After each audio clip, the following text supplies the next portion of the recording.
PRRD, iginiit na ipinatupad drug war para sa mga Pinoy.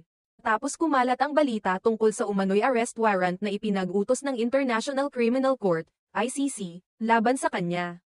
Muling itinanggi ni dating Pangulong Rodrigo Duterte na siya ay may intensyon na pumatay, at iginiit na ang madugong gyera kontra droga na isinagawa ng kanyang administrasyon ay para lamang sa kapakanan ng mga Pilipino. Sa isang event na tinawag na pasasalamat kay PRRD, na ginanap sa Huancay, Hong Kong nitong linggo ika-9 ng Marso. Inamin ni Duterte na narinig niya ang mga balita ukol sa pagkakaroon umano ng arrest warrant laban sa kanya mula sa ICC. Ang balita ko, may warrant daw ako. Totoo, sa ICC o kung anuman. Matagal na akong hinahabol ng mga pot-ina, pahayag ni Duterte. Kaugnay ng isyong ito, iginiit ng dating Pangulo na hindi siya gumawa ng mga hakbang para sa kanyang pansariling kapakinabangan kundi para sa buong bansa, lalo na